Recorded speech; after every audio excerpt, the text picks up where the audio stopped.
السلام عليكم ورحمة الله وبركاته. إن الحمد لله نحمده ونستعينه ونستغفره ونؤمن به ونتوكل عليه ونعوذ بالله من شرور أنفسنا وسيئات أعمالنا. من يهده الله فلا مضل له ومن يضلله فلا هادي له.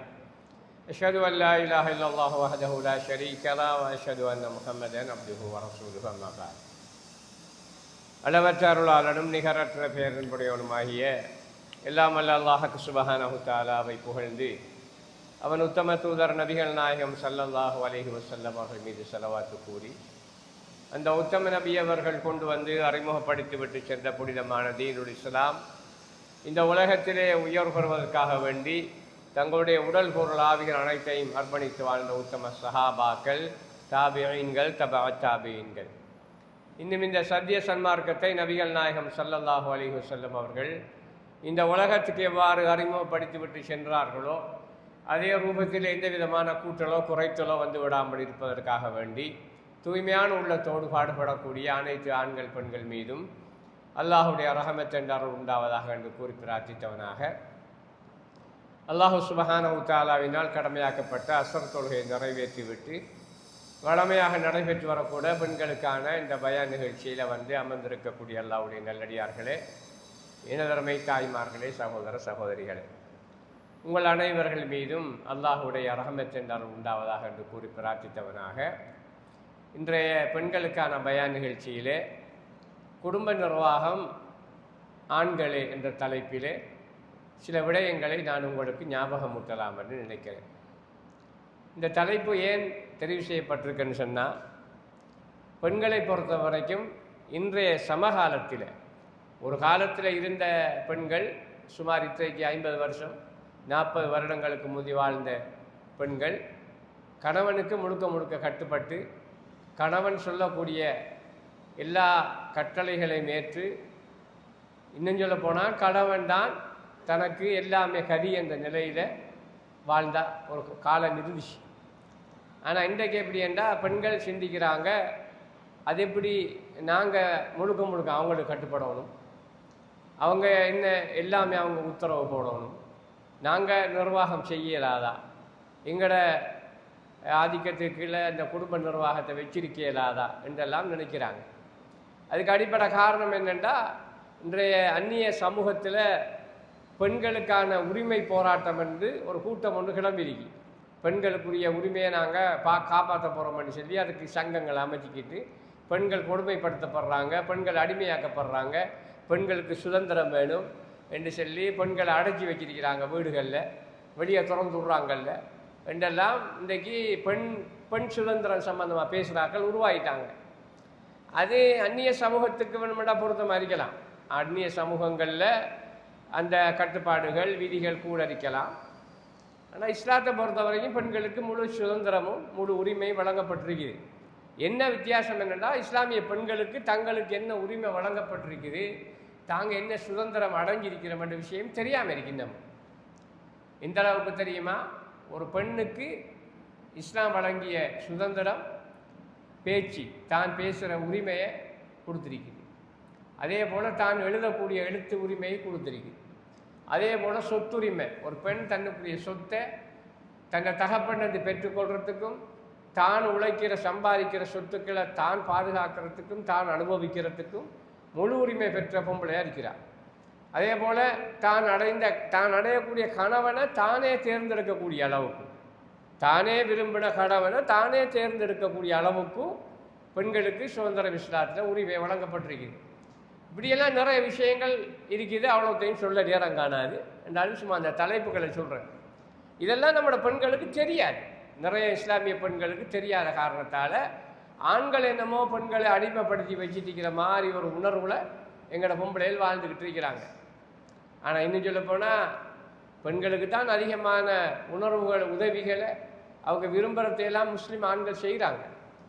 அந்நிய சமூகத்தோடு ஒப்பிடக்குள்ள அந்நிய சமூக பெண்களை அவங்களோட கணவன்மார் வச்சிருக்கிற இடத்த விட எங்களோட முஸ்லீம் பெண்களை எங்களோட முஸ்லீம் சமூகத்தை சேர்ந்த ஆண்கள் தலைக்கு மேலெல்லாம் தூக்கி வச்சிருக்காங்க. இல்லைன்னு சொல்கிறதுக்கு இல்லை. ஒரு சில குடும்பங்களில் 1-2 பேர் இருக்கலாம், ஒன்று ரெண்டு குடும்பங்களில் ஒன்று ரெண்டு ஆண்கள் பிழையான ஆக்கள் இருக்கலாம். ஆனால் பெரும்பாலான முஸ்லீம் பெண்களை கணவன்மார்கள் தூக்கி தலையெல்லாம் வச்சிருக்கிறாங்க. நாம் அதை பெருநாள் காலங்களில் காணலாம், மற்ற கல்யாண வீடுகள் மற்ற காலங்களில் காணலாம். எல்லாத்தையுமே பெண்களுக்கு விட்டு கொடுக்கக்கூடிய அளவுக்கு நம்ம ஆண்கள் இருக்கிறாங்க. ஆனாலும் இந்த அந்நிய சமூக கலாச்சார போராட்டத்துடைய கதை வந்த காரணத்தால் இந்த மாதிரியான விஷயங்களை உள்வாங்கிட்டு நாங்களும் படித்த பொம்பளைகள் தானே, எங்களுக்கு நிர்வாகம் பண்ணலாம் தானே என்றெல்லாம் சொல்லி இன்றைக்கு செய்கிறாங்க. இந்த விஷயத்துக்கு அடிப்படை காரணம் என்னென்னா, மேற்குலகம் ஒரு சமூகத்தை அழிக்கிறதாக இருந்தால் அந்த சமூகத்துடைய கல்வியை பாழாக்கும். மேற்குலகத்துடைய சிந்தனை போக்கு எப்படி இருக்கு இந்த அன்றைக்கு, ஒரு சமூகத்தை அழிக்கணுமெண்டா அந்த சமூகத்தை கல்வி இல்லாதவர்களாக ஆக்கணும். ரெண்டாவது, அந்த சமூகத்துடைய வரலாறு தெரியாதவர்களாக அவளை மாற்றணும். மூணாவது, அவங்கள விட்டு பெண்களை வெளியே வீட்டுக்குள்ளேருந்து வெளியே எடுத்துரும். வெளியே எடுத்து சுதந்திரமாக திரிய விட்டுட்டா அந்த சமூகம் அழிஞ்சி நாசமாக போகும் என்ற அடிப்படையை மையமாக வச்சுத்தான் இன்றைய ஐரோப்பிய உலகம் மேற்குலகங்கள் என்ன செய்யுது, இந்த திட்டமிட்டு இதை காய் நகர்த்துது. இந்த அளவு கண்டா இலங்கையில் முஸ்லீம் பெண்களை கொண்டு வந்து எங்களுக்கு தலாக்கு சொன்ன ஆண்கள் வேணான்னு சொல்கிற மாதிரி நாங்கள் பொம்பளையில் வேணான்னு சொல்ல போகிறோம் என்றெல்லாம் பேசுகிற அளவுக்கெல்லாம் சில பொம்பளைகளை கொண்டு வந்து தயார்படுத்தி இருக்கிறாங்க. அதே போல் அண்மையில் நாங்கள் பார்த்தோம், பெண்களுக்கான திருமண வயதை 25 ஆக்கணும், அதுக்கு கடையில் திருமணம் பண்ணக்கூடாது, என்ன படிக்க விட்றாங்கல்ல, தொழில் செய்ய விட்றாங்கல்ல என்றெல்லாம் காரணங்கள் சொல்லி நாங்களோட முஸ்லீம் பொம்பளை ஒரு 4-5 பேரை கொண்டு வந்து வச்சுக்கிட்டு மீடியாக்களில் சில மீடியாக்கள் பேசினதை நாம் பார்த்தோம். இதெல்லாம் என்னத்துக்குன்னு சொன்னால் நம்மளை சீரழிக்கணும், முஸ்லீம்களை சீரழிக்கணும் என்ற திட்டம் போட்டால் அதை செயல்படுத்துறதுக்கு இருக்கக்கூடிய ஒரே ஒரு களம் பொம்பளையில் தான். பொம்பளையில் வச்சு வேண்டியதை சாதிக்கலாம்.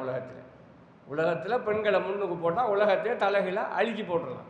அதுக்காகத்தான் முஸ்லீம் சமூகத்தை அழிக்கிறதுக்கு முஸ்லீம் சமூகத்துக்குள்ளே இருந்து அவங்க தேர்ந்தெடுக்கிற ஆயுதங்கள் என்ன, அரசியல்வாதிகள், சமூக தலைவர்கள், அதே போல் மாணவர்கள், அதே போல் பெண்கள், இளம் பெண்கள், இப்படியான ஆக்களை தான் இந்த சமூகத்தை சீரழிக்கு தேர்ந்தெடுப்பான். அந்த வகையில் முஸ்லீம் பொம்பளைகளையும் இந்த நிர்வாகத்தை நாங்கள் செஞ்சால் என்ன, குடும்ப நிர்வாகத்தை நாங்கள் செஞ்சால் என்ன என்ற ஒரு விஷயத்தை, பொதுவாக நிர்வாகத்தை நாங்கள் செஞ்சால் என்னன்ற ஒரு கேள்வி இருக்குது. பெண்களுக்கு நான் ஆரம்பத்தில் சொன்ன மாதிரி நிர்வாகம் செய்கிறதுக்கு தடை இல்லை. இதில் ஒரு பாடசாலைக்கு ஒரு பொம்பளை பிரின்சிபலாக போகலாம், அந்த பாடசாலை நிர்வாகத்தை அந்த பொம்பளை செய்யலாம், அதில் மார்க்கத்தில் தடை இல்லை. ஆனால் அவ கண்ட்ரோல் பண்ணுறதுக்கு மேலே ஒரு போர்டு இருக்கும். அப்படித்தானே, ஒரு அதிபர் இருந்தால், ஒரு பெண் அதிபர் இருந்தால் எஜுகேஷன் டிபார்ட்மெண்ட் அவங்களுக்கு அதுக்கு மேலே இருக்கும். அப்போ அவன் நினைச்சதை செய்யலை, அது அதிகாரத்தை வழங்குது, அவரோட திறமையை பயன்படுத்துது. ஆனால் முடிவெடுக்கிற அதிகாரத்தை அந்த பெண் அதிபர்கிட்ட கொடுக்காது. அது மாதிரி தான் மற்ற காரியங்களில் ஒரு நாட்டுக்கு ராணியாக கூட இருக்கலாம், ஆனால் அமைச்சரவை இருக்கும்.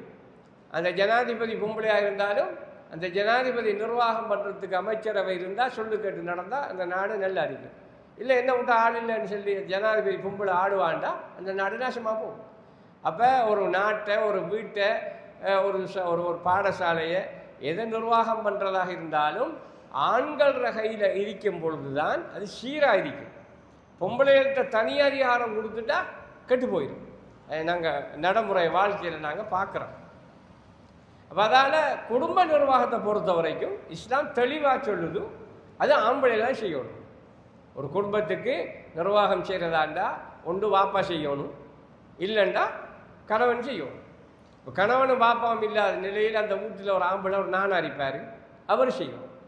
ஆனால் மற்றவங்க பெண்கள் ரகைக்கு அந்த மார்க்கம் கொடுக்கல. ஏன் கொடுக்கலண்டா, முதலாவது மார்க்க ரீதியான ஒரு காரணம் இருக்குது.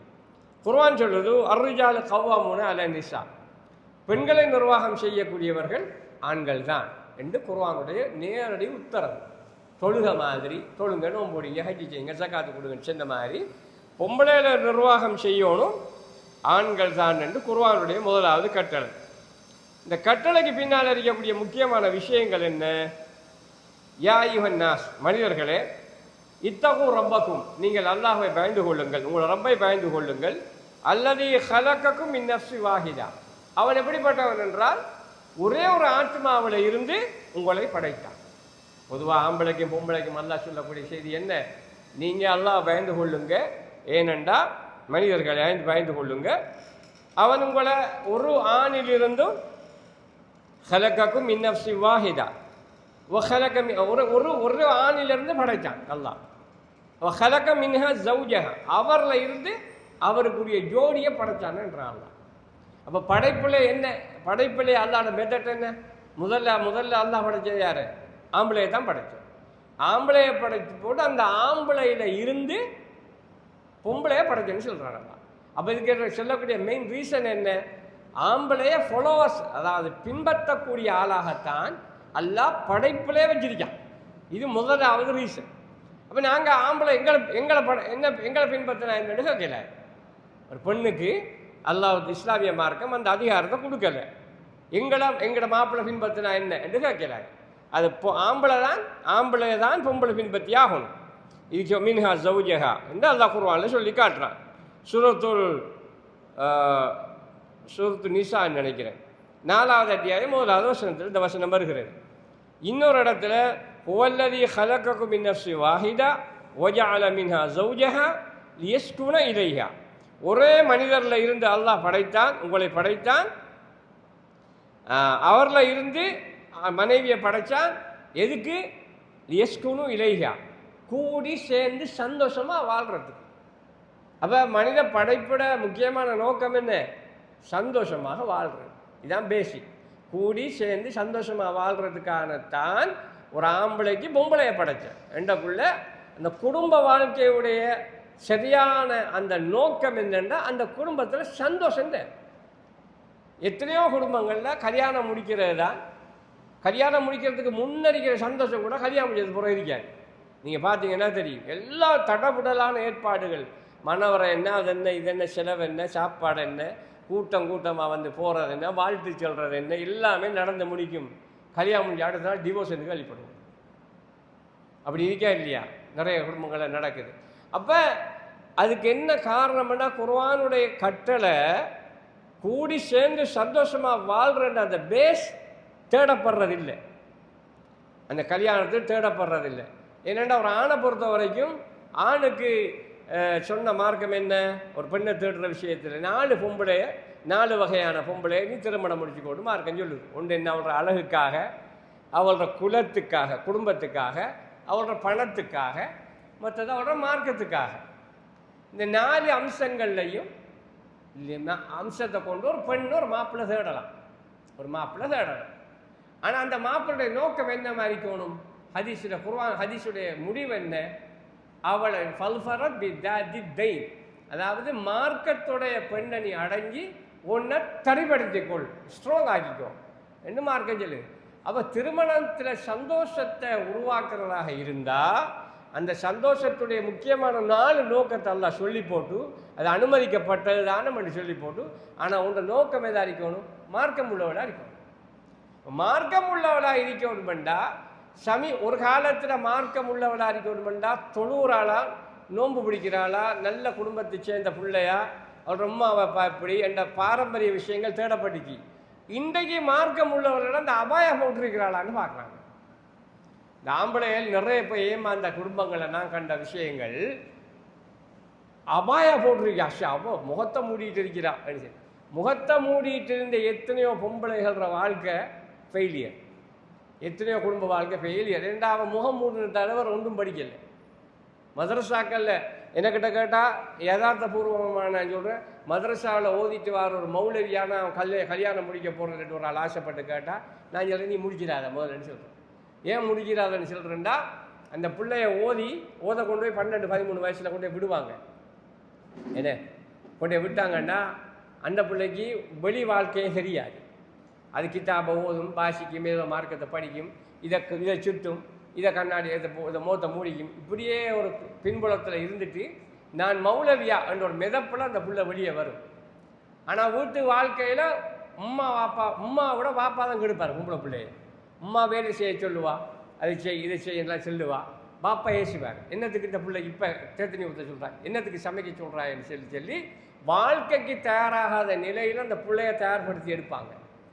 அப்போ மௌலவி ஆகிட்டு வந்த உடனே ஒருத்தரை கல்யாணம் முடிச்சு கொடுத்தா இந்த புள்ள முகத்தை மூடிக்கிட்டே இருந்த புள்ள முதல்ல முகத்தை வெளியே திறக்காது, வேறு யார்கிட்டையும் போகாது, குடும்பங்கள்கிட்ட பேசாது.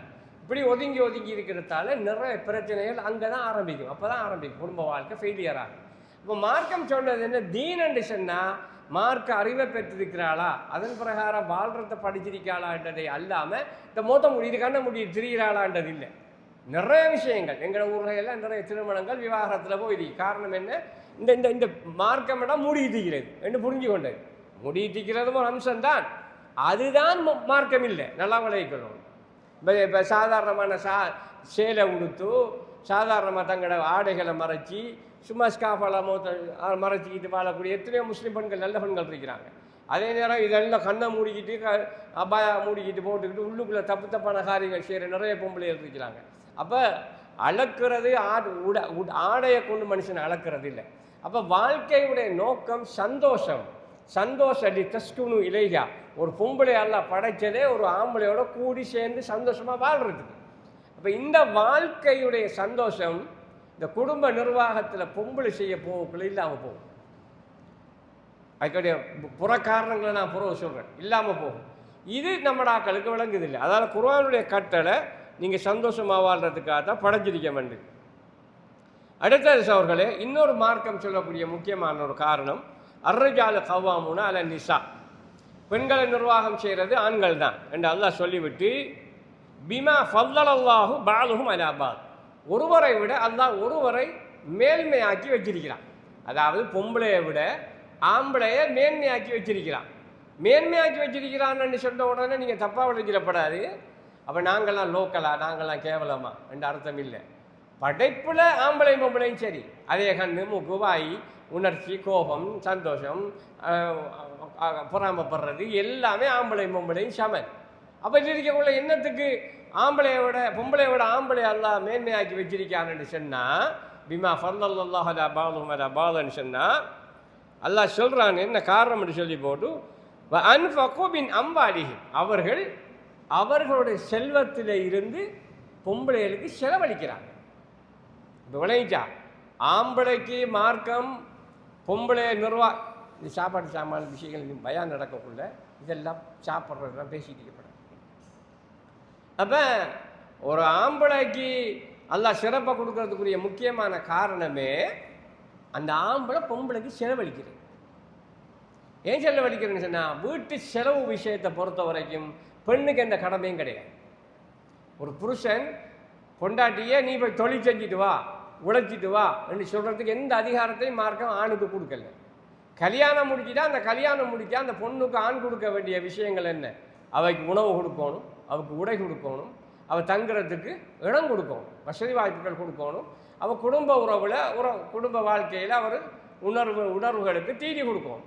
இது ஒரு ஆண் மீது இருக்கக்கூடிய கட்டாய கடமை. பொம்பளவை உழைச்சி கொண்டு வந்து வீட்டுக்கு செலவு கொடுக்கணும்ட்டு மார்க்கம் எந்த சட்டத்தையும் போடணும். அதெல்லாம் பொம்பளை செய்ய போகிறதால நிறைய பிரச்சனையில் வந்துச்சு. ஒரு இப்போ அது குறைஞ்சிட்டு பெண்கள் வெளிநாட்டுக்கு என்றைக்கு போக ஆரம்பித்தாங்களோ முஸ்லீம் சமூகத்தில் இருந்து அண்டையிலேருந்தே குடும்ப வாழ்க்கை பிரச்சனை ஆரம்பிச்சிட்டு. உங்களோட பிரதேசங்கள் அப்படி இருக்க வாய்ப்பு இல்லை. என்னடா பெரும்பாலும் உங்களோட ஒரு பிரதேசத்தை ஆண்கள் எல்லாரும் சம்பாதிக்கிறார்கள், தொழில் உள்ளாக்கள், வியாபார வசதிகள் உள்ளாக்கள். அதனால் உங்களோட வீட்டு பெண்களுக்கு சம்பாத்தியம்ண்டா என்னென்ன பிரச்சனை, கஷ்டம்ண்டா என்ன பிரச்சனை நிறைய பேருக்கு தெரிய வாய்ப்பு இல்லை. ஆனால் எங்களோட பிரதேசங்கள் எல்லாம் கடுமையான வேலைகள் இருக்காங்க, கஷ்டப்படுறாக்கள் இருக்கிறாங்க. ஒரு நாளைக்கு 500 ரூபாயும் முளைக்காத எத்தனையோ குடும்ப மாப்பிள்ளை மாதிரி இருக்கிறாங்க. தொழில் இல்லை, படிக்கலை, தொழில் படிக்கலை, வேறு விஷயங்களை தெரியல. அப்படியே ஒரு மாதிரி அப்பா மாதிரி வளர்ந்தபடியாக வயசு மரப்பில் கல்யாணம் முடிச்சு கொடுத்த உடனே தொழில் இல்லாட்டி ஒரு குடும்ப வாழ்க்கை எப்படி இருக்கும்? ஒரு ஆம்பளைக்கு பிரச்சனை வருமாங்க. அப்போ அந்த நேரத்தில் தான் எங்களோட வீட்டு பெண்கள், எங்களோட பிரதேசத்து பெண்கள் பரவாயில்ல பசி பட்டினி சாப்பிட்றதுக்காக நாம் வெளிநாடு போகணும்னு போனாங்க. இந்த பயங்கரவாத பிரச்சனை வந்து, எல்டிடி பிரச்சனை வந்து, ஐயோ எங்கேயுமே ஆம்பளைகள் வெளியே போகலாது, போனால் கடத்திடுறான், கொண்டு போட்டுறான் என்ற உடனே வயலுக்கு போக மாட்டாங்க, கடலுக்கு போக மாட்டாங்க, உத்தியோகத்துக்கு போக மாட்டாங்க ஆண்கள். அதனால் வீட்டில் வறுமை, வேறு வழி இல்லை. பிள்ளைகளுக்கு சாப்பாடு கொடுக்கணுன்றதுக்காகத்தான் எங்களோட கிழக்கு வடக்கு பெண்கள் அதிகமான ஆக்கள் ஆரம்பத்தில் வெளிநாட்டுக்கு கிளம்பி போனாங்க.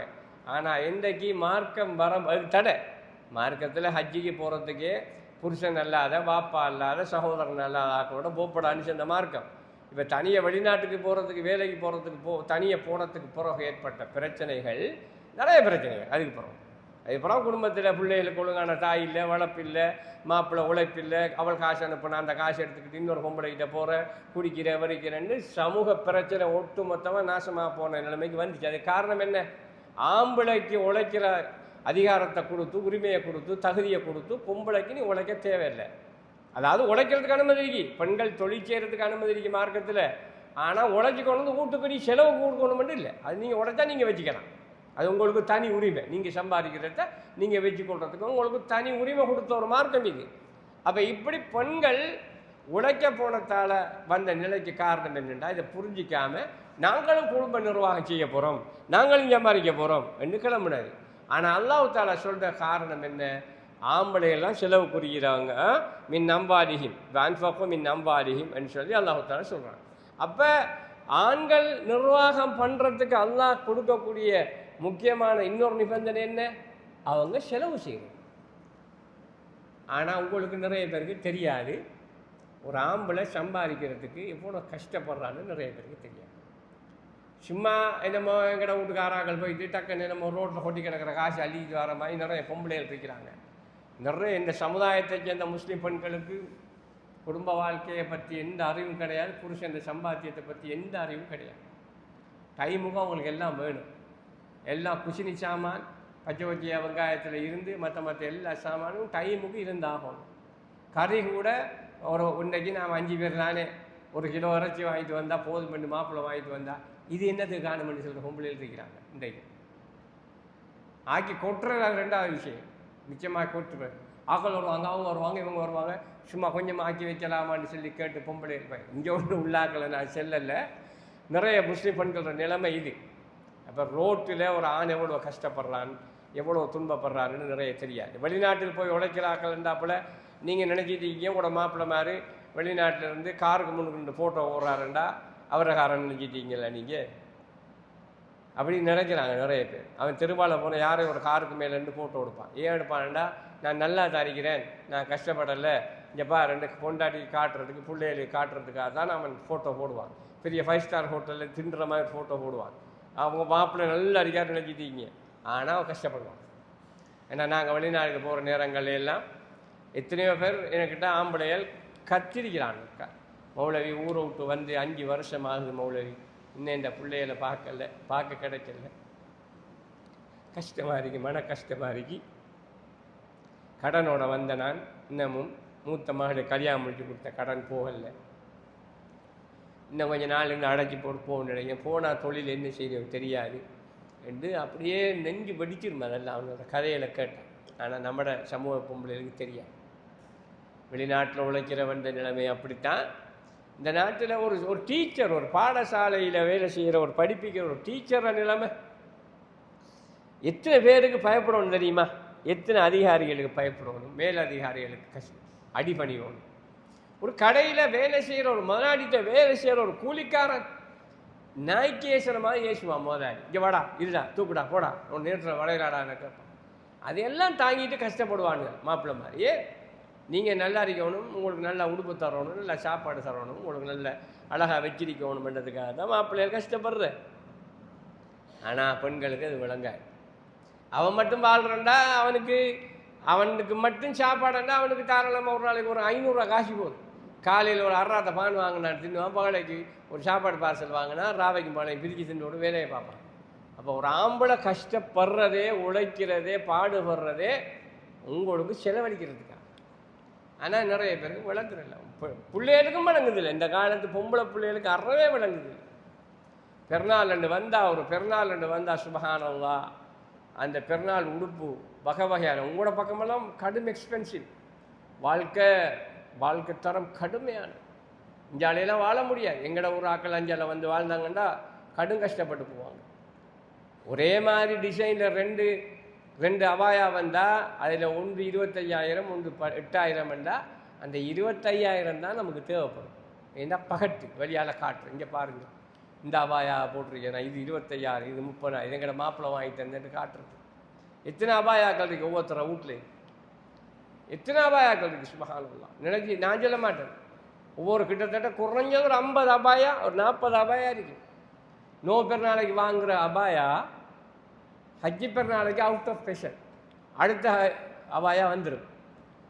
25,000 ரூபாட அபாயாவில் ஒரு 10 இருக்குமெண்டா 2,50,000.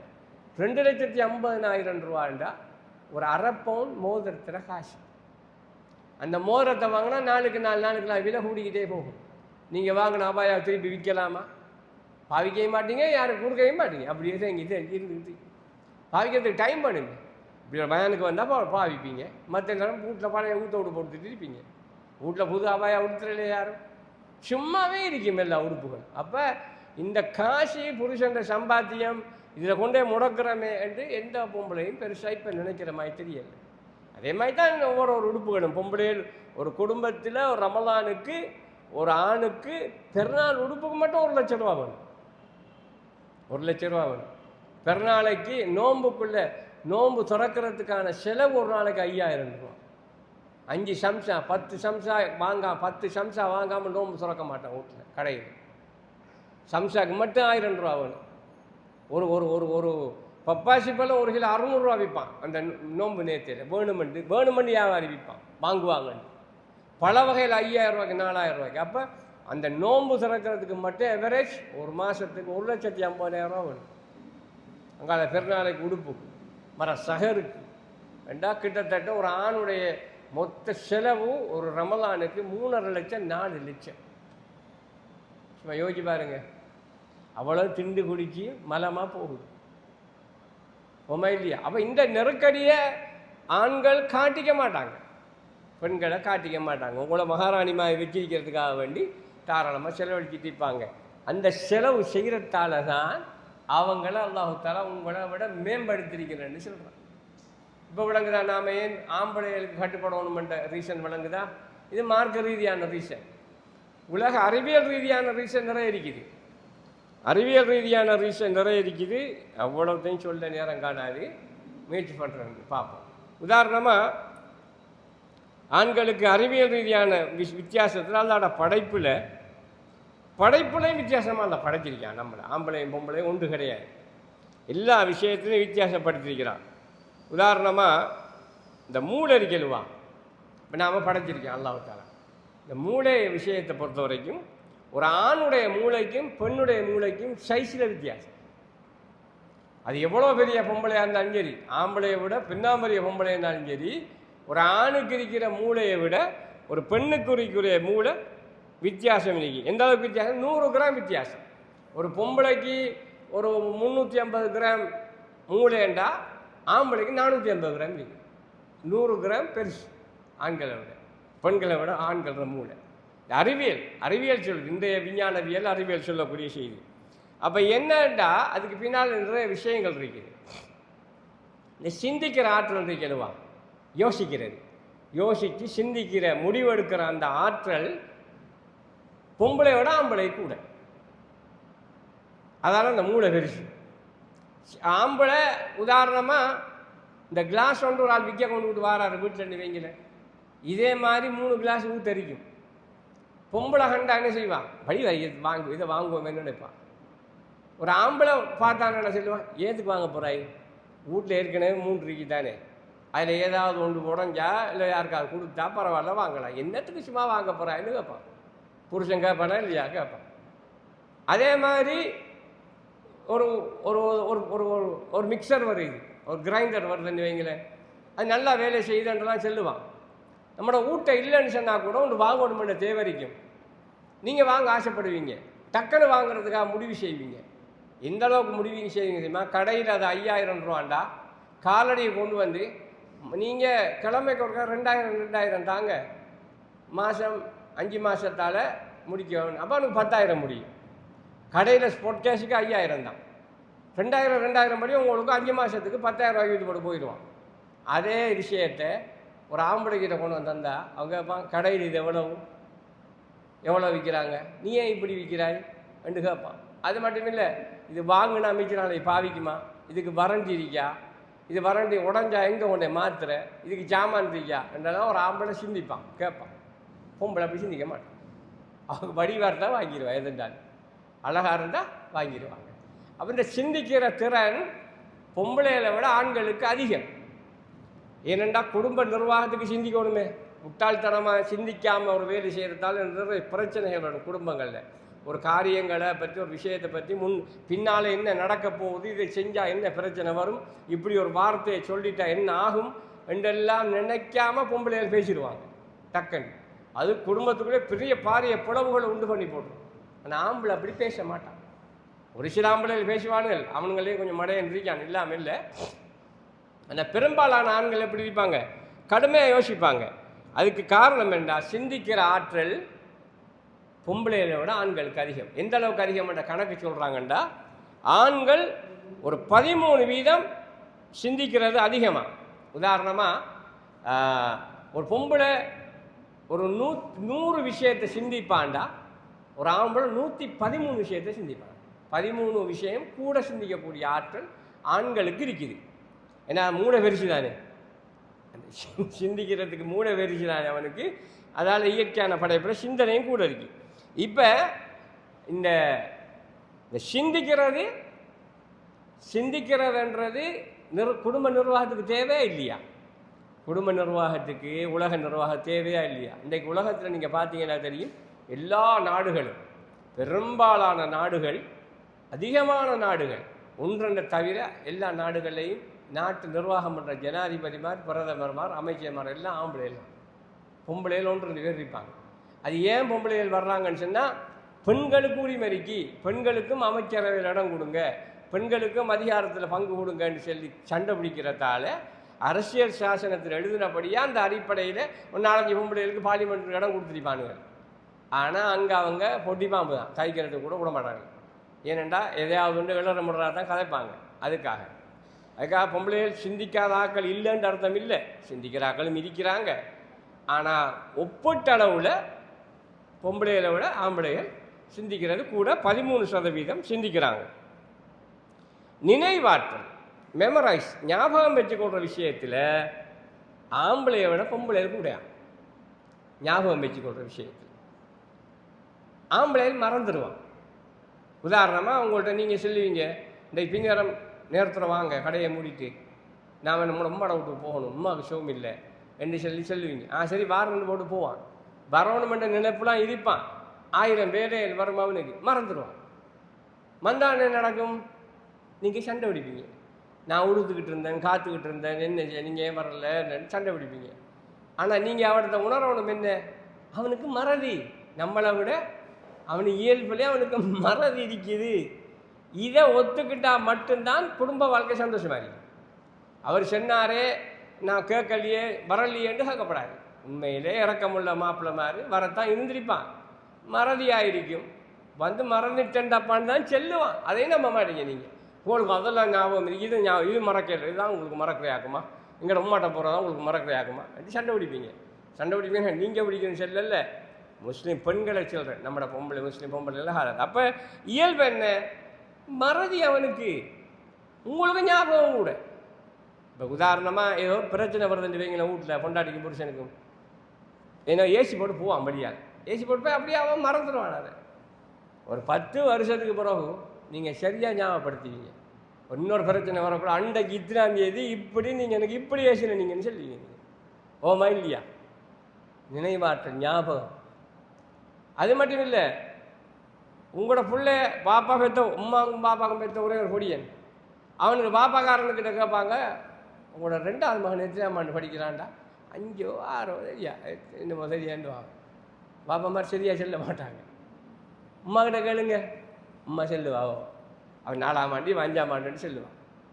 அதுதான் அந்த ஹைலி நிற்கிற விஷயம். எல்லாமே டாக்டர்மார்கிட்ட போனால் ஆம்பளைக்கு தெரியாது. குழந்தை உண்டாகுனா எப்போ உங்களுக்கு தரிச்சிச்சு, கருத்தரிச்சிச்சு, உங்களுக்கு டேட் ஞாபகம் இருக்கான்னு டாக்டர் கேட்டால் புருஷனாக இருந்தாலே யோசிச்சு நிற்பார், என்னடா நமக்கு என்ன தெரியும். அங்கே பொம்பளை தான் சொல்லுவோம் ஒரு விஷயம். அந்த ஞாபகம், அந்த மெமரைஸ், எல்லா ஞாபக சக்தி. அதுக்கு காரணம் என்ன, குழந்தை வளர்ப்புக்கும் இதெல்லாம் தேவை. குடும்ப வாழ்க்கைக்கு ஞாபக சக்தி தேவைன்றதுக்காக அல்லாஹ் தஆலா என்ன செஞ்சிருக்கான், பொம்பளைகளுக்கு அந்த ஆற்றலை கொடுத்துருக்கிறான். அப்போ இயல்புலையை நாம் புரிஞ்சு கொள்ளணும். மாப்பிள்ளை நம்மளோட பாப்பா மறதியாளன், அவர் மறந்துடுவார். எல்லாத்தையும் மறக்க மாட்டான். உங்களோட விஷயத்தை சாதாரணமாக எடுத்துக்கொள்கிறபடியாக மறப்பான். மறக்கிறண்டா எல்லாத்தையும் மறக்கண்டா தான் கடையை மறந்துடுவான், உலகத்தை மறந்துடுவானே. அவனுக்கு இதெல்லாம் ஒரு பெரிய விஷயம் கிடையாது. போகிறையா போ போகிறது தான், அதே ஒரு பெரிய விஷயமா அவன் கணக்கெடுக்கிறல. அதனால் அந்த மறதி வாரன்றதை புரிஞ்சு கொள்ளணும். அதே போல் சவர்களே, இந்த நர்வ்ஸ்ன்னு சொல்லுவாங்க. நர்வ்ஸ் என்றால் நரம்புகள், நரம்பு மண்டலம். இந்த எமோஷன் நர்வ் சிஸ்டம்னு சொல்கிறேன். நரம்பியல் சம்பந்தமான அந்த உணர்ச்சி சம்பந்தமான எமோஷன், உணர்ச்சி சம்பந்தப்பட்ட அந்த அந்த இதை ஆம்பளைகளை விட பொம்பளைகளுக்கு அதிகம் உணர்ச்சி வசப்படுற, எமோஷனல் ஆகிறது, உணர்ச்சி வசப்படுற தன்மை அதிகம். ஆம்பளைகளுக்கு உணர்ச்சி வசப்பட மாட்டாங்க. என்னென்றாலும் நோமலாக டீல் பண்ணுவாங்க. பொம்பளையை டக்குன்னு உணர்ச்சி வசப்பட்டுருவாங்க. திடீரென்னாப்புல அழுதுருவாங்க, திடீரென்னாப்புல தலையை பிச்சுக்கிட்டு செஞ்சு உணர்ச்சி வசப்பட்டு செய்வாங்க. இது எமோஷனல் ஆகிற தன்மை பொம்பளைகளுக்கு அதிகமாக இருக்கிறதையும் ஆம்பளைகளுக்கு குறைவாக இருக்கிறதையும் வித்தியாசத்தை நீங்கள் பார்க்கலாம். இப்போ உதாரணமாக உங்களோட வீட்டுக்காரனுக்கு எல்லாத்தையும் வாப்பா, வீட்டுக்காரனுக்கு தான் உங்களோட கணவனுக்கு காய்ச்சல் வந்துட்டு என்ன வைங்களேன், நீங்கள் போவீங்க, என்ன எப்போ அந்த காய்ச்சல், என்ன செஞ்சு, என்ன தலை வந்து, என்னத்தை குடிச்சிங்க, எங்கே நடஞ்சிக்கலாமா, எப்படி கொஞ்சம் நேரத்துக்கு அவன் பேச விடாமல் கரைச்சப்படுத்துவீங்க. அதுக்கப்புறம் என்ன செய்வீங்க, என்ன ஊற்றி தர, அதை வச்சு தரையா, கசாயம் வச்சு தரையா, மருந்து எடுப்போமா, அதான் இதான கேட்டு கரைச்சப்படுத்திக்கிட்டே இருப்பீங்க, தொட்டு பார்ப்பீங்க, எல்லாம் செய்வீங்க, பதறுவீங்க கிடந்து. இதான் இந்த எமோஷன் ஆகுது. உங்களுக்கு காய்ச்சல் வரும்னு வைங்களேன், அவன் என்ன செய்வான், காய்ச்சலா இந்த அம்மா கூட்டிகிட்டு மருந்து எடுத்துவான், அவனோட அவன் போயிடுவான். நீங்கள் பார்ப்பீங்க, இயல்பாக பார்ப்பீங்க. அப்போ அந்த இடத்துல நீங்கள் என்ன நினைக்கிற தெரியுமா, எந்த புருஷன் என்னோட இறக்கம் இல்லை, என்னோட அன்பு இல்லை, சும்மா அந்த பாருங்கள் ஒரு வருத்தத்துக்கு என்னென்னு பார்க்காரு இல்லை. பெரிய மேஜர் கேஸுகள்டா அவன் தான் கடந்து சாவுவான். பெரிய கட்டி அது இது வருத்தம், ஹார்ட்டில் பிரச்சனை, நரம்பில் பிரச்சனைனா அவன் தான் கொண்டு திரிவான். இந்த சின்ன சின்ன விஷயங்கள் என்ன செய்வான், கூட்டிகிட்டு வந்துட்டு வா அம்மா கிட்ட போய் அம்மா சரி வேலையை பார்ப்பான். அப்போ அந்த இடத்துல நீங்கள் புரிஞ்சு கொள்ளணும், இவர் இப்படி தான், இவர் எமோஷனல் ஆக மாட்டார். இந்த எமோஷனல் ஆகிற படியாகத்தான் குழந்தையை நீங்கள் வளர்க்குறீங்க. அந்த உணர்ச்சி வசம், இந்த உணர்ச்சின்றது இந்த அன்பாக வெளிப்படுறதால தான் குழந்தைக்கு உங்களோட பிள்ளைகளுக்கு என்ன பண்ணால் அப்படி பதறிடுவீங்க, துடிச்சிடுவீங்க. கீழே விழுந்தா பாப்பா சொல்லுவான், எழும்பு எழும்பி வா. நீங்கள் என்ன செய்வீங்க, பாஞ்சு விழுந்து ஓடி போய் ரெண்டு ராசா விழுந்துட்டியாடா தூக்குவீங்க, கொஞ்சுவீங்க.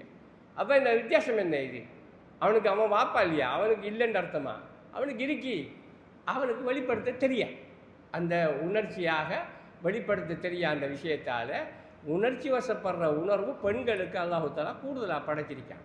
அப்போ இதையும் புரிஞ்சு கொண்டா குடும்ப வாழ்க்கை சந்தோஷமாக இருக்கும். எந்த புருஷன் இப்படித்தான், அவர் இதுக்கெல்லாம் எமோஷனல் ஆக மாட்டார். எமோஷனல் ஆகுறன்றது நிதானமின்மை. ஒருத்தர் உணர்ச்சி வசப்படுறதுன்றது நிதானம் தவறுறது. ஆனால் உணர்ச்சி வசப்படாமல் இருக்கிறது நிதானமாக ஹேண்டில் பண்ணுறது, எப்படி கையாளுறது என்ற விஷயத்தில் அந்த அறிவை கொடுக்கும். இதுக்கு நான் சொன்ன இந்த இதுக்கு பெண்கள் பொம்பளை பிள்ளைகளையும் ஆம்பளை பிள்ளைகளையும் வச்சு முடிவு செஞ்சுருக்கிறாங்க. Cambridge of the university analysis யூனிவர்சிட்டியில், இந்த கேம்பிரிட்ஜ் யூனிவர்சிட்டியில் ஒரு ஆய்வு செஞ்சுருக்கிறாங்க. 2000 பொம்பளை பிள்ளைகளையும் 2000 ஆம்பளை பிள்ளைகளையும் வச்சு என்ன ஆய்வு செஞ்சுருக்கிறானுங்கள். இந்த திரையில் பூக்கள், அந்த குழந்தைகள் அப்படியான படங்கள் அதுகளெல்லாம் போடக்குள்ள இந்த பொம்பளை பிள்ளைகளாம் அதை பார்த்துருக்குது. இந்த அழகு உணர்ச்சி வசப்படுற இந்த விஷயங்கள் எல்லாம் அப்படி பொம்பளை பிள்ளைகள் பார்த்துக்கிட்டு இருந்துச்சு. இந்த ஆம்பளை குழந்தைகளாம் அதை பார்க்கலையா. இந்த கார் ஓடுறது, மலையிலேருந்து குதிக்கிறது, இந்த மாதிரி வீடியோவோட போட்டிருக்காங்க. போட இது என்ன செஞ்சிருக்கானுங்க, இந்த ஆம்பளை பொடிகளை பார்த்துருக்காங்க, ஆம்பளை குழந்தைகள் பார்த்துருக்கு. இதை வச்சு அந்த ஆய்வில் முடிவு செஞ்சிருக்கிறாங்க, குழந்தைகளில் இருந்து சின்ன பொம்பளை குழந்தையாக இருந்தாலும் சரி, சின்ன ஆம்பளை குழந்தையாலும் சரி, உணர்ச்சி வசப்படுற விஷயத்தில் பொம்பளை பிள்ளைகள்லாம் கூட இருக்கின்றதை கண்டுபிடிச்சிருக்கிறாங்க. அடுத்த சகோதரர்களை இந்த லிம்பிக் சிஸ்டம்னு சொல்லுவாங்க. இதுக்கு நோய் எதிர்ப்பு சக்தின்னு சொல்கிறேன். நோய் எதிர்ப்பு சக்தியை பொறுத்த வரைக்கும் மனுஷன் நல்லா படைச்ச விஷயத்தில் நோய் எதிர்ப்பு சக்தி ஆம்பளையோட பொம்பளைகளுக்கு கூட. அவங்களுக்கு லேசில் நோய் வராது. ஆம்பளைகள் தான் திடீரென்று தொற்று நோய்க்கெல்லாம் உண்டாகி வருத்தப்படுவாங்க, காயப்படுவாங்க. பொம்பளைகளுக்கு லேசில் நோய்கள் வராது. இன்னும் சொல்ல போனால் எத்தனையோ ஆம்பளைகள் மௌத்தா போயிட்டாங்க. இன்னும் எத்தனையோ வீடுகளில் நிறைய கிளை மாதிரி இருக்காங்க. இன்னும் வயசில் மூத்தா பாட்டியெல்லாம் இருக்காங்க. எத்தனையோ ஆம்பளைகள் மௌத்தா போகிற விதங்க. காரணம் என்னென்னா, அவங்க ஆண்கள் வெளியே தெரிகிறார்கள் தானே, பெண்கள் அதிகமாக வீட்டுக்குள்ளே இருக்கிறேன். அப்போ இந்த தொற்று நோய்களோ வேறு வேறு பிரச்சனைகளோ வர்றதுக்கு சந்திக்கிற சந்தர்ப்பங்கள் குறைவு. ஆண்கள் வெளியால் தெரிகிற காரணத்தால் கிருமிகள் இதுகள் எல்லாம் போய் கலந்துருவானு. அப்போ அவனுக்கிட்ட நோய் எதிர்ப்பு சக்தி குறைவாக இருக்கிறதால சீக்கிரமாக மரணம் வந்து அவங்க அழிஞ்சு போயிடுறாங்க. பொம்பளைகளுக்கு நோய் எதிர்ப்பு சக்தி கூட காரணத்துக்கு இன்னொரு காரணத்தை அறிவியல் முன்வைக்குது. பொம்பளைகள் குழந்தை வர்றாங்க. அவங்க மட்டும் இல்லை, அவங்க மட்டும் அவங்கள பாதுகாக்கிறார்கள், அவங்க இன்னொரு உயிரை பாதுகாக்கிறாங்க, இன்னொரு உயிரை வளர்க்குறாங்க வயிற்றில் வச்சு. அப்போ சின்ன சின்ன அற்பமான நோய் தொற்றுக்கெல்லாம் ஆளாகிற ஆக்களாக இருந்தாங்கன்னா, நோய் எதிர்ப்பு சக்தி குறைஞ்ச ஆக்களாக இருந்தால் வகுத்தைக்கிற குழந்தைக்கும் அது பாதிப்பு ஏற்படுது. அதுக்காக இயற்கையாக ரப்பல் ஆலமீன் நினைஞ்சிருக்கான், நோய் எதிர்ப்பு சக்தி அதிகமாக உள்ள ஆக்களாக பெண்களை படைச்சிருக்கிறான். அதே போல் படைப்பில் இன்னொரு விஷயம், ஆணுக்கு இதயம், ஹார்ட், இதயம் இருக்கணுவா, இந்த இதயத்தை பொறுத்த வரைக்கும் வித்தியாசம் இருக்கு ஆம்பளைக்கும் பொம்பளைக்கும். ஒரு பொம்பளையுடைய ஹார்ட் 250 கிராம்ண்டா ஒரு ஆம்பளையுடைய ஹார்ட் 350 கிராம். அதுவும் பெருசியம். அவன் ஹார்ட் ஒர்க்கர் ஹார்ட்னு சொல்கிறோமே, ஹார்ட்ன்றது என்ன, இதயம்ண்டா இதயம்னா ஹார்ட் கடுமையாக உழைக்கிறது. என்றைக்கு நாம் உருவாகி ஒரு 21 நாளால் நமக்கு இதயம் துடிக்க ஆரம்பிச்சேன்டா, என்றைக்கு நாம் மரணிக்கிறோமோ அன்றைக்கு இதயம் நிற்கிறதா மரணம். அது வரைக்கும் நான் ஸ்டாப். நம்மளோட எல்லாமே ரெஸ்ட் எடுக்கும். கண் ரெஸ்ட் எடுக்கும், வாய் ரெஸ்ட் எடுக்கும், மூக்கு ரெஸ்ட் எடுக்கும், கிட்னி ரெஸ்ட் எடுக்கும், எல்லாமே ரெஸ்ட் எடுக்கும். சந்தர்ப்பத்துக்கு ஏற்ற மாதிரி இதயம் மட்டும் ரெஸ்ட் எடுக்கிறது இல்லை, தொடர்ந்து வேலை தான். விஷயத்துல வேலை என்ன, ரத்தத்தை பம்ப் பண்ணுறது, உடம்புல எல்லா இடத்துக்கும் ரத்தத்தை செலுத்துறது. ஒருத்தர் இதயம் எந்த அளவுக்குன்னா இப்படி இருக்குமா, கையை பொத்துனா, இந்த கையை நான் இப்போ பொத்துனா இருக்கேன், இது இவ்வளவு தான் ஒரு ஆள்ற இதயம். இப்போ எந்த கை எந்த சைஸ் இதயம் இதுதான். நீங்கள் எவ்வளோ பெரிய ஆக்களாக இருந்தாலும், இவ்வளோ உயர்ந்த ஆக்களாக இருந்தாலும், நீங்கள் உங்களோட கையை பொத்துனீங்கன்னா இது இந்த அளவுக்கு தான் உங்களோட இதயம் இருக்கு. அது கிராம் வித்தியாசத்தில் வரும். ஆனால் பொதுவான படைப்பில் ஆம்பளைகளுக்கு 350 கிராம்ண்டா பொம்பளைக்கு 250 கிராம் குறையும். அதுக்கு என்ன காரணம்ண்டா, பொம்பளைகளை விட ஆம்பளைகள் வேலை செய்கிற கூட, ஹார்ட் ஒர்க்கர்ஸ் கூட கடுமையாக உழைப்பு செய்வாங்க. உழைப்பு செய்கிறதுண்டா இதயம் எப்படி இருக்கணும், பலமாக இருக்கணும், ரத்தத்தை பம்ப் பண்ணுறது வேகமாக பம்ப் பண்ணுற அளவுக்கு வலுவாக இருக்கணும், இல்லாட்டி வேலை இல்லை. பொம்பளைகள் மிஞ்சி படம் என்ன செய்வாங்க, ஒவ்வொரு நாளும் வேணுமெண்டா சோறு அதிகம் ஆக்குவாங்க. ஆனால் எவ்வளோ ஆக்குவாங்க, ஒரு 10 பேருக்கு ஆக்குவாங்க, மிஞ்சி போனால் 15 பேருக்கு ஆக்குவாங்க. ஒரு ஆம்பளை எவ்வளோ தெரியுமா ஆக்குவான், ஒரே நாளாக 10,000 பேருக்கு ஆக்குவான். பெரிய பெரிய உலகத்திலே மிகச்சிறந்த உணவு தயாரிப்பாளர்கள் யார், ஆம்பளை. ஃபுட் மேக்கர்ஸ், உலகத்திலே ஆகச்சிறந்த உணவு தயாரிப்பாளர்கள் ஆம்பளை. உலகத்திலே ஆகச்சிறந்த டிசைனர்ஸ், வடிவமைப்பாளர்கள் யார், ஆம்பளை. ஆம்பளையெல்லாம் உலகத்தில் உடுப்புகள் அதெல்லாம் இப்போ நீங்கள் உடுத்திருக்கிற அபாயக்கெல்லாம் டிசைனர்ஸ் ஆம்பளையெல்லாம் தந்திருப்பாங்க. ஏண்டா எதிர்பால் கவர்ச்சி. ஒரு ஆண் எப்படி இருப்பான் என்று பார்த்தா அவனை அழகுபடுத்தி ஒரு பொம்பளையாலாம் பார்க்கணும். அதே போல் ஒரு பொம்பளையை அழகுபடுத்தி பார்க்குறேன்டா ஒரு ஆம்பளையாலாம் பார்க்கணும். இப்படி உடுத்தா தான் இவள் வடிவாரிப்பா, இவள் அழகாரிப்பான்னு ஒரு ஆம்பளையோட பார்வை வித்தியாசமாக இருக்குது. பொம்பளை அழகு பார்க்க மாட்டாங்க, அழகு காணையில் எல்லாம் ஒரே மாதிரி தான் தெரியும் பார்க்குறதுக்கு அவங்களுக்கு. அதனால தான் உலகத்தில் மிகப்பெரிய ஆடை வடிவமைப்பாளர்கள், உணவு தயாரிப்பாளர்கள்லாம் ஆம்பளை. அதுக்கு என்ன காரணம், ஹார்ட் ஒர்க்கர்ஸ், கடுமையாக உழைப்பாங்க. இப்போ ரோட்டில் கொல்லி கொத்துறவன், மண் அழுறவன், கான் கூட்டுறவன் எல்லாம் யார், நீங்கள் செஞ்சு ஒரு சாதாரண கேஸ் சிலிண்டர் நீங்கள் ஒரு நாளைக்கு கொண்டு தூக்க மாட்டீங்க. வாங்கிட்டு வரத வாசல்லேருந்து குஷினிக்கில் கொண்டு வரதுக்குள்ளே உங்களுக்கு வருத்தம் வந்துடும், ஓமா இல்லையா? ஆனால் எத்தனை கேஸ் சிலிண்டரை ஏற்றலாம் இறக்குறான் ஒரு ஆம்பளை, அவனும் மனுஷன் தானே, உங்களோட மாதிரி ரத்த படைப்பு தானே. ஆனால் அந்த படைச்சிருக்கிற விதம் என்ன, நல்லா உறுதியாக படைச்சிருக்கான். அதுக்கு காரணம் இந்த ஹார்ட், பெரிய ஹார்ட் அதுக்கு பம்ப் பண்ணணும் என்றதுக்காக வந்து இது சுருக்கமாக சொல்லிக்கிட்டு போகிறோம். அடுத்த சகோதரிகளே, இந்த தசை, ஒரு மனுஷன் நம்மளோட உடம்புல சதைன்னு சொல்லுவாங்க, சதைன்னு சொல்கிறா, அதுக்கு தசைன்னு தான் சொல்கிறாங்க. என்ன, தசையை பொறுத்த வரைக்கும் ஒரு ஆணை விட ஒரு ஆணுக்கு தசை கூட. எப்படி கூட, உடம்புல 40% கூட. பொம்பளைக்கு 15%, ஆம்பளைக்கு 40% தசை கூட உடம்புல. அது எவ்வளோ பெரிய கொழுத்த பொம்பளை என்றாலும் சரி, எவ்வளோ மெலிஞ்ச ஆம்பளை என்றாலும் சரி, சதை என்று சொல்லக்கூடிய தசையை எடுத்துக்கிட்டால் ஆம்பளைக்கு 40%, பெண்ணுக்கு 15%. அது எப்படி சொல்கிறேன்னா, உதாரணமாக ஒரு நாள் 100 கிலோ ஆம்பளை இருக்காருன்னு வைங்களேன். 100 கிலோ உள்ள ஆம்பளை எடுத்துக்கிட்டால் அவர் 40 கிலோ இறைச்சிருக்கும் அவர் உடம்புல. அது அப்படி படைச்சிருக்காங்க. என்ன, அவங்களும் ஹார்ட் ஒர்க்கர்ஸ், கடுமையாக வேலை செய்யுது. பொம்பளையை விட இறைச்சி சதை கூட. பெண்ணுக்கு 30%. பெண்ணு ஒரு 100 கிலோ இடைய ஒரு பொம்பளை எடுத்தால் 30 கிலோ இறைச்சிருக்கும் அவங்க. ஆம்பளை 100 கிலோ ஒரு 40 கிலோ, 10 கிலோ குறவு ஆம்பளையை விட. அதே போல் ஆணுக்கு கொழுப்பு 15% தான் உடம்புல. 100 கிலோ உடம்புல ஒரு ஆள்கிட்ட இருந்தாருன்னா அவர்கிட்ட 15%, 15 கிலோ தான் கொழுப்பு இருக்கும். ஆனால் பொம்பளைகிட்ட 100 கிலோ பொம்பளைனா 30% கொழுப்பு இருக்கும் பெண்கள். அந்த பெண்களுக்கு கொழுப்பு இருக்கிறது தான் பெண்கள் அழகாக இருக்கிறதுக்கு காரணம். பொம்பளைகளை நீங்கள் பார்த்தீங்கன்னா தெரியும், சின்ன ஆண்கள் ஒரு மாதிரியாக அழகாக வடிவாரிப்பாங்க. சின்ன பிள்ளையில் பொடிய மாதிரி வளர்ந்தா குப்பையாகிடுவான், பார்க்க வடிவாரிக்க மாட்டான். ஆனால் அதே நேரத்தில் சின்ன வயசில் பொம்பளை பிள்ளைகள் சில அழகு குறைஞ்சிருக்கும். சில பிள்ளைகள் வளர்ந்து பெரிய ஆளாக கூட அழகாக வந்துடுங்க. எல்லா பிள்ளைகளும் முளாண்டு படம் வளர்ந்து இருப்பாங்க. ஆக என்ன காரணம்? இந்த கொழுப்பு, இந்த உடம்புல இருக்கக்கூடிய அந்த கொழுப்பு தன்மை பெண்களுக்கு இருக்கிறபடியாகத்தான் இயல்புலே அவங்க படம் வளர்க்குறதுக்கும் அழகாக இருக்கிறதுக்கும் முக்கியமான காரணம் என்றதை சொல்லுது. இப்போ குடும்ப நிர்வாகம் பண்ணுறதுக்கு கொழுப்பு தேவையா, இறைச்சி தேவையா? உடம்பு சக்தி தேவையா, கொழுப்பு தேவையாண்டா நிர்வாகத்துக்கு எது தேவை? வலு, பலம்தான் தேவை.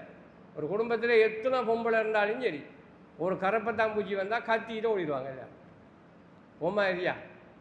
ஒரு 5-6 பொம்பளை ஒரு கரப்பாம்பூச்சியை கண்டா விட்டுட்டு பிச்சுக்கிட்டு ஓடிடுவாங்க எல்லா பக்கத்தாலும். ஒரு வீட்டுக்குள்ளே ஒரே ஒரு ஆம்பளை அடிப்பான். ஒரு பாம்பு வந்தாலும் இந்த கம்பெடு அடிப்போம் நிற்பான். இது குடும்ப நிர்வாகத்துக்கு எது தேவை? தைரியமும் திடகாத்திரமும் உறுதியும் தேவை.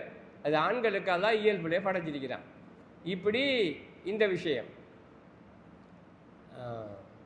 அதே போல் இந்த நான் சொன்ன மாதிரி மனுஷன் இயங்குறதுக்கு உடம்புல சக்தி தேவை, இந்த கலரி தேவை. அதனால தான் ஆம்பளைகள் பிளமா நாக்கலாக இருக்கான். அதனால் ஆம்பளைகள் சாப்பிட்ற கூட இயல்புலேயே பொம்பளைகளை விட ஆண்களுக்கு 40 கிலோ 10 கிலோ கூடன்னு நான் சொல்ல காரணத்தில் அடிப்படை என்ன, தின்னுவான், கூட தின்னுவான். பொம்பளையை சாப்பிட மாட்டாங்க. பொம்பளையில் எவ்வளோ பெரிய பொம்பளைலாம் பெருசாக தின்ன மாட்டாங்க. சும்மா கல்யாண வீட்டில் எல்லாருமா கூடி கொதறி சகன அரைவாஜை மிச்சம் போட்டு தான் போவாங்க பொம்பளை. ஆம்பளையில் அப்படியே இன்னும் கொட்டுன்னு தின்னுக்கிட்டே இருப்பாங்க. நீங்கள் பார்த்துருப்பீங்க. அது காரணம் என்ன? உடம்புக்கு தேவை பெரிய ஹார்ட், உடம்புல இறைச்சிருக்கி, அதுக்கு சக்தி தேவை, அது வேலை செய்கிற கூட, அதுக்காக அவனுக்கு சாப்பாடு கூட. பொம்பளைகள் நிறைய குடும்பங்களாம் வீட்டில் மாப்பிள்ளை மாதிரி இல்லைண்டா சமைக்க மாட்டாங்க. இன்றைக்கு மச்சான் வெளியே போகிறாரு, மாப்பிள்ளை வெளியே போகிறாரண்டா இருக்கிற பழங்கரையோட சமாளிப்போம்னு சமாளிச்சிடுவாங்க. ஆம்பளைக்காக தான் பொம்பளையை சமைக்கிறதே வீடுகளில், அவங்களுக்கு சமைக்கிறது இல்லை. உமா இல்லையா? அப்படி தான் நான் நிறைய இடங்களில் பார்க்குறேன். அப்போ சாப்பாடுக்கு ஆண்களுக்கு அதிகமாக தேவை, பொம்பளை தேவையில்லை. அதுக்கு அடிப்படை காரணம் உடம்புல அவங்களோட ஹார்ட்டும் சின்ன, அவங்களோட உடம்புல சதையும் குறவு, இவனுக்கு எல்லாம் கூடண்டபடியாக கடுமையான வேலை செய்கிறபடியாக. அடுத்த சகோதரிகளே, 5 மணியாக போச்சு. அடுத்த விஷயம் என்னென்னா, இந்த ஹீமோக்ளோபின்னு சொல்லுவாங்க. உடம்புல இருக்கக்கூடிய சக்திக்கு ஹீமோக்ளோபின்னு சொல்கிறேன். அதுக்கு ஆம்பளைகளுக்கு அது குறைஞ்சா, இந்த ஹீமோக்ளோபின் என்ற சக்தி உடம்புல குறையுமெண்டா அவங்களுக்கு இரத்த சோகை, அனீமியா என்று சொல்லக்கூடிய நோய் வரும். இந்த மஞ்சக்காமாலையெல்லாம் சொல்லுவாங்க, அது வரும். அது இரத்த சோகை, அப்படியே சோர்ந்து கிடப்பாங்க, உஜார் இல்லாத இருப்பாங்க. இது ஆம்பளைக்கு எவ்வளோ இருக்கணுமெண்டா GMS 14, அந்த அதை அளக்கிற முறைக்கு GMS என்று சொல்கிற மருத்துவத்தில் GMS 14 இருக்கணும். பொம்பளைக்கு 13 இருந்தால் போதும். அவருக்கு ஒன்று குறைஞ்சாலும் சரி, இவருக்கு ஒன்று குறைஞ்சாலும் சரி, இந்த இரத்த சோகை என்ற நோய் வரும், அனிமியான்ற நோய் வரும். அப்போ ஆம்பளைக்கு அது கூடத்தான், பொம்பளைக்கு அதோட ஒன்று குறைவும். இதுலேயும் ஆம்பளை முன்னுக்கு தண்ணிக்கான் என்றதை நாங்கள் பார்க்குறோம்.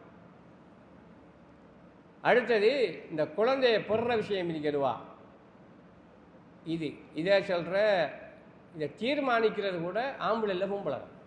ஆம்பளை பிள்ளையா பொம்பளை பிள்ளையான்னு தீர்மானிக்கிற விஷயத்தில் கூட அல்லாஹுத்தாலா இதை ஆம்பளோட கையில் கொடுத்துருந்தா அது வேறு பிரச்சனையை கொண்டு வந்துருக்கும். பொம்பளோட கையில் கொடுத்துட்டான். இதுக்கு என்ன சொல்லுவாங்கன்னா குரோமோசோம்ஸ்ன்னு சொல்கிறேன். மருத்துவ சுகாதார இதில் சயின்ஸ் படிக்கிற பிள்ளை இருந்தீங்கன்னா உங்களுக்கு தெரியும். இந்த குரோமோசோம்ஸ்ன்னு சொன்னால் நிறமூர்த்தங்கள்னு சொல்கிறேன். நிறமூர்த்தங்கள்னு சொன்னால் அல்லாஹுத்தாலா இந்த உடம்புல நம்மளை படைக்கிற போது ஒவ்வொருத்தருக்கு ஒரு தன்மையை வச்சு படைப்பான். இதுக்கு குரோமோசோம்ஸ்ன்னு சொல்கிறேன். உதாரணமாக ஆம்பளைக்கு 23 ஜோடி, பொம்பளைக்கு 23 ஜோடி குரோமோசோம் இருக்கும். இந்த 23 ஜோடி எடுத்துக்கிட்டா இந்த பொம்பளையிட 23வது ஜோடி ஆம்பளைக்கு எக்ஸ் ஒய் என்று வச்சுக்கோமே, எக்ஸ் ஒன்று ஒய் என்று ஒன்று வச்சுக்கோங்க. பொம்பளைக்கு 22 எக்ஸ் ஒய் இருக்கும். அந்த கடைசியாக 23வது ஜோடியில் அதில் 1 எக்ஸ் மற்றது ஒய்யாக போயிடும். அந்த உதாரணமாக அந்த எக்ஸ் ஒய்ன்னு சொன்னது இப்போ வாப்பா போலே இப்போ கண்ணு ஆம்பளோட அந்த அதுக்கு என்ன சொல்கிற ஆணுடைய அந்த கருவுடைய அந்த ஆணாதிக்கம் கூடுமெண்டா, சக்தி கூடுமெண்டா, வாப்பாட கண்ணை போலே அவனுக்கு கன்றியும், வாப்பா போலேயே நடப்பான், வாப்பா போலே சாஞ்சிரிப்பான், வாப்பா போலே பேசுவான். அந்த சாயல் எல்லாம் வாப்பா போல் இருக்கும். அதே நேரம் இந்த பொம்பளையுடைய கரு, அந்த சினமுட்டையிலேருந்து போகிற கருவில் பொம்பளோட சக்தி கூடிட்டுண்டா அம்மா போல நடப்பான், அம்மா போல பேசுவான், அம்மா போல வாப்பான். இந்த மாதிரி வந்து இதெல்லாம் அந்த தன்மைகளை தீர்மானிக்கிற குரோமோசோம் சொல்கிறேன். ஆனால் புள்ள ஆம்பளையா பொம்பளையான்னு தீர்மானிக்கிறதுல நான் சொன்னேனே, பொம்பளைக்கிட்ட ஒரு ஜோடியில் 1 எக்ஸு 1 ஒய்ன்னு சொன்னேனே, அது எக்ஸு போனால் பொம்பளை, ஒய் போனால் ஆம்பளை. இந்த ஜோடியில் அந்த கருவுக்குள்ளே எக்ஸு போனுச்சுன்னா பொம்பளை, ஒய் போனால் ஆம்பளை. அப்போ ஒரு பிள்ளைய ஆம்பளையா பிறக்கிறையா பொம்பளையா பிறக்கிறையான்றதை கூட அல்லாஹ் தஆலா எங்கே வச்சிருக்கான்? பொம்பளை வகையெல்லாம் வச்சிருக்கான். அது என்னத்துக்கு? பொம்பளைக்கு பாதுகாப்பு. ஆம்பளைக்கு மட்டும் அதை கொடுத்துருந்தா என்னாகும் நிலைமை? இன்றைக்கு தொடர்ந்து பொம்பளை பிள்ளையை பெற்றா, நான் முந்தியெல்லாம் நிறுத்திய ஒரு காலம், இப்போ அந்த அறிவியல் வளர்ந்த காலத்தில் அப்படி செய்ய மாட்டாங்க, சொல்ல மாட்டாங்க. முந்தைய ஒரு காலம் இருந்துச்சு, தொடர்ந்து பொம்பளை பிள்ளையை பெற்றா மாமனார், அதாவது மாப்பிள்ளையோட உமாவும் பாப்பாவும் சொல்லுவாங்க, எப்போ பார்த்தாலும் பொட்டை குட்டியே பெற்றுக்கிட்டு கிடக்காய், ஒரு ஆம்பளை விடுற இல்லையா, இந்த பிள்ளைக்கு ஒரு ஆம்பளை பிள்ளை பெற ஆசை இல்லையா, அங்கே அங்கே ஏசியில் விட்டுருக்கான். அந்நிய சமூகத்தில் தொடர்ந்து பொம்பளை பிள்ளை பெற்றா வீட்டை விட்டு திரட்டிட்டுவாங்க, ஓடுறீங்க. இந்த வம்சம் வழங்குது இல்லை, ஆம்பளை வம்சமே இல்லாமல் போச்சுன்னு சொல்லி போகும். நம்மடாக்கள் அப்படி செய்கிறல்ல, ஆனால் பூட்டை போட்டு கொடுமைப்படுத்திக்கிட்டு இருப்பாங்க. அம்மா மாதிரி அந்த பழைய காலத்து பொம்பளை, இப்போத்தைய பொம்பளையில் அப்படி இல்லை, அந்த காலத்து பொம்பளையில் போட்டு என்ன பாரு எப்போ பார்த்தாலும் பொம்பளை பிள்ளை, ஆனால் உனக்கு என்ன சொல்லி நீ என்னமோ பெற்று கொடுக்குற மாதிரி அப்படித்தான் நினைச்ச ஒரு காலத்தில், அறிவியல் இல்லாத காலத்தில் பொம்பளை தான் புள்ளை பெறபடியா, பொம்பளை தான் பிள்ளையை பெறா, அவன் ஆம்பளை அவன் நினைச்சாதான் போறா, பொம்பளை அவன் தான் நினைச்சி போடுறான் ஆக்கள் நினைச்சிக்கிட்டு இருந்தேன்.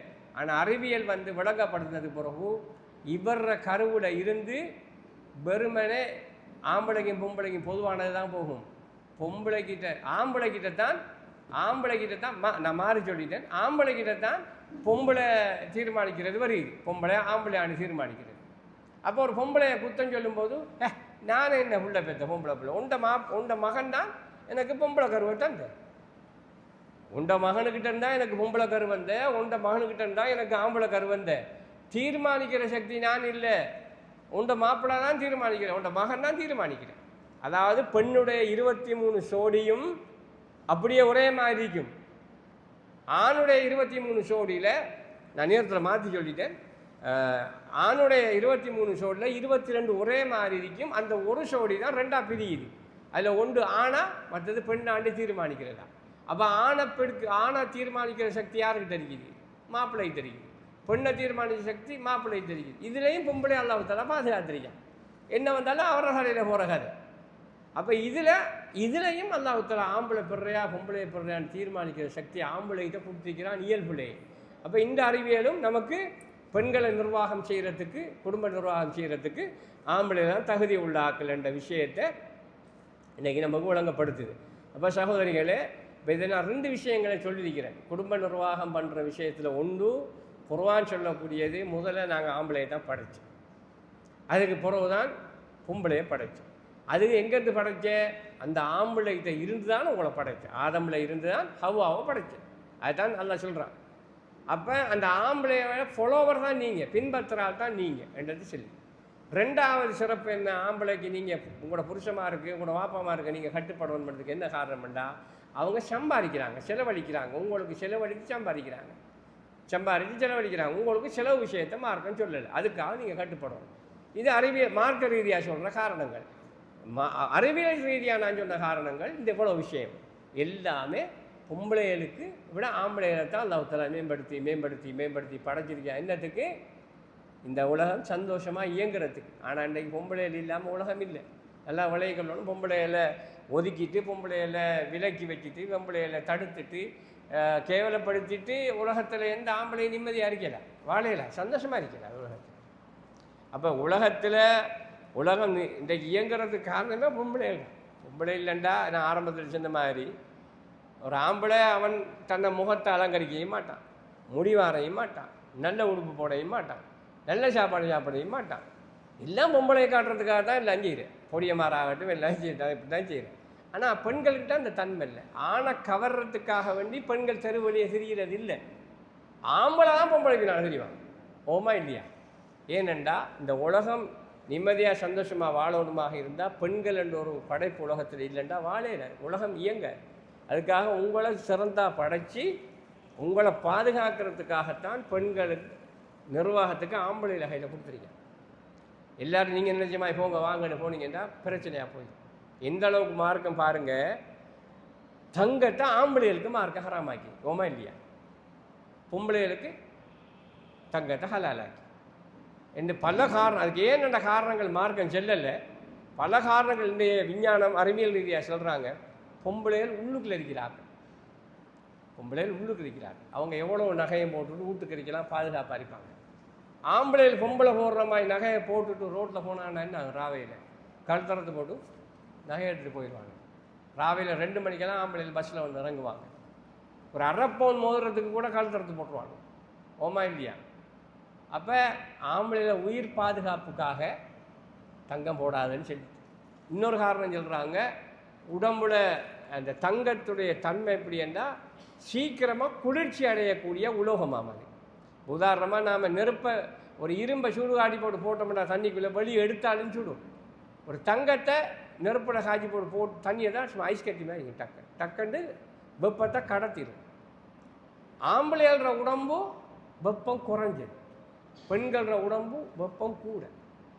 வெப்பம் கூடுனத்தை சமப்படுத்துறதுக்கு பெண்கள் தங்க ஆபரணம் அணியும் போது உடம்புல இருக்கிற வெப்பத்தை தங்க ஆபரணம் எடுத்து வெளியேற்று. அப்போ உடம்பை பேலன்ஸாக வச்சுக்கொள்ளும், கூடாக வச்சுக்கொள்ளும். அது குழந்தை பெறுறதுக்கு பாதுகாப்பாக இருக்குது. அதே நேரம் ஆண்கள் நல்லா இயல்புல உடம்புல சூடு குறைஞ்ச ஆக்கள் அவங்களுக்கு தங்கத்தை போட்டால் இருக்கிற சூட்டையும் வெளியேற்று. உடம்புல உள்ள சூடு குறையுமா இருந்தால் அவங்களோட ஆண்மையில் பாதிப்பு ஏற்படுத்துமா, குழந்தையை உண்டாக்கக்கூடிய சக்தி அது இல்லாமல் ஆக்கிடும். அப்போ இஸ்லாமிய மார்க்கம் செல்லக்கூடிய ஒவ்வொரு விஷயங்களுக்கு பின்னால் பல அறிவியலும் பல படிப்பினைகளும் பல பிரயோசனங்கள் நன்மைகளும் இந்த இருக்குது. இதில் ஒன்று தான் ஆம்பளையில் நிர்வாகம் பண்ணுறது, பொம்பளையில் பண்ணுறது, குடும்ப நிர்வாகம். என்னம்மா இதை மானசீகமாக அறிவியல் ரீதியாக நம்மளோட சமூகம் முஸ்லீம் பொம்பளையில் ஒத்துக்கிட்டாங்கன்னா ஒரு குடும்பத்தையும் ஒரு பிரச்சனையும் வர சந்தோஷமாக சேர்ந்து வாழ்ந்து. இந்த புருஷன் இப்படி தான், என்ன புருஷன் இப்படி தான், அவர் டைப் இப்படி தான், அவர் இப்படி தான் படைக்கப்பட்டிருக்கார் என்று சரியாக புரிஞ்சுக்கிட்டால் ஒரு நாளைக்கு சண்டை வராது. இல்லாட்டி நாமளாக தப்பாக கணக்காக பிள்ளையாக நினச்சிக்கிட்டு விளங்கிக்கிட்டு சண்டை போகும். சின்ன சின்ன அற்பமான விஷயங்கள்லாம் சண்டை போகிறத நாங்கள் பார்க்குறோம். கால்வி கூட்டம் தான் போகிறத பார்க்குறோம். அதாவது இயற்கையாகவே புருஷமாரை புரிஞ்சு கொள்றதுக்கு இந்த குர்ஆன் வசனம் நமக்கு முக்கியமான ஒரு அம்சம். இந்த அறிவியல் ரீதியாக சொல்லப்பட்ட விஷயங்கள் முக்கியமான அம்சம். இதன் பிரகாரம் இந்த புரிஞ்சு வாழ்ந்து அல்லாஹ்வை புரிந்து கொண்ட நல்லடியார்களாக நம் அனைவரையும் அல்லாஹ் சுப்ஹானஹு வ தஆலா ஆக்கியல்வானாக.